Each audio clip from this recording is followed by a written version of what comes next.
समराथल सोथल नहीं और मंदिर बण्यो रे मुकाम जा भुलाव सो सरवर नहीं जा संत करे विश्राम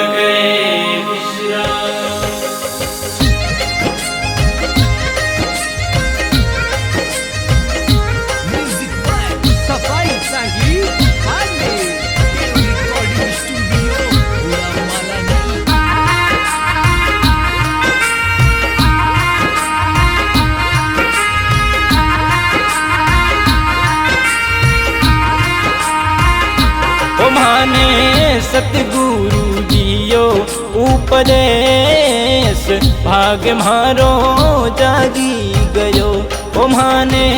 जाबो जी दियो उपदेश भाग मारो जागी गयो ओ माने जाबो जी दियो उपदेश भाग मारो जागी गयो।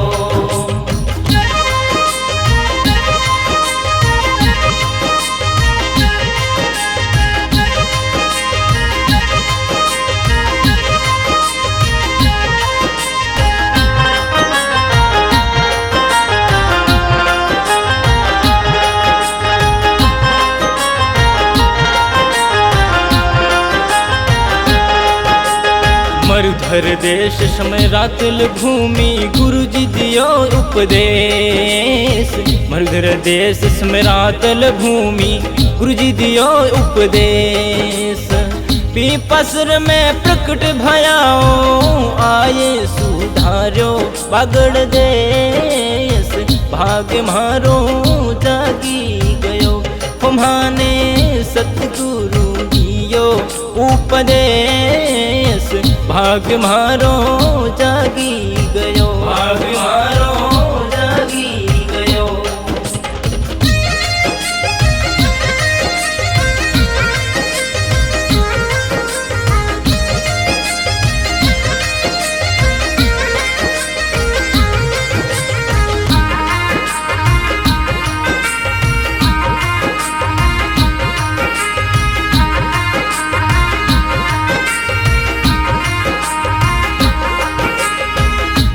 ने विराट दिखायो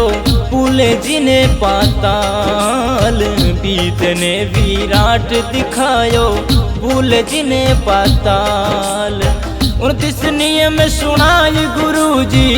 पायो मने अमृत पाल भाग मारो जागी गयो ओ माने जाभो जी दियो उपदेश भाग मारो जागी गयो भाग मारो जागी गयो।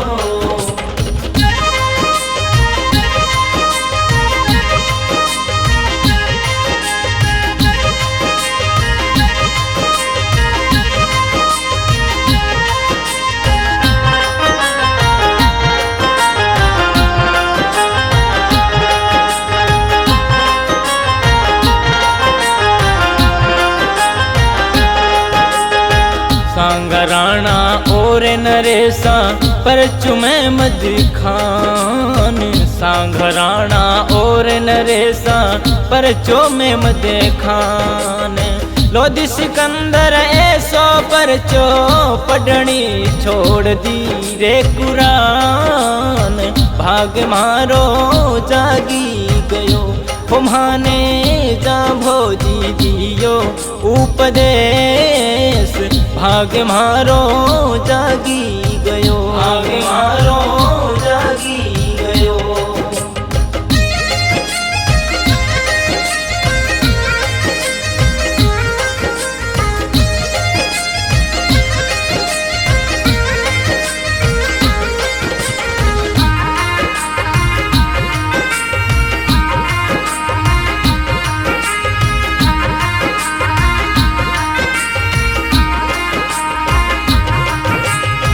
चिंपी चोला उन रे तनरो पड़ियो जांगलू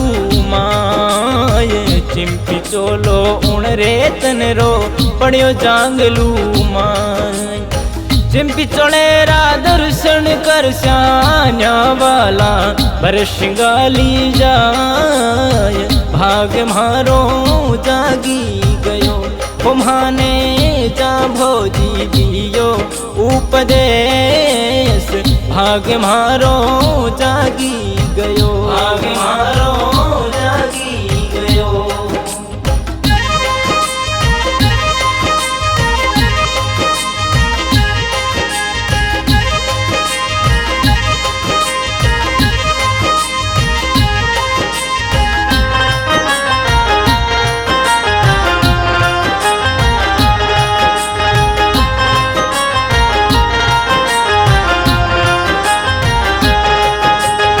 मुखराम बंगाली वालो हरिचरणा लवलीन मुखराम बंगाली वालो हरिचरणा लवलीन दास जान मन कर पाकर जो भक्ति में हवो प्रवीण भाग मारो रे जागी गयो ओ माने सतगुरु जियो उपदेश भाग मारो जागी गयो ओ माने जाबो जी दियो उपदेश भाग मारो जागी गयो ओ माने जाबो जी दियो उपदेश भाग मारो जागी गयो।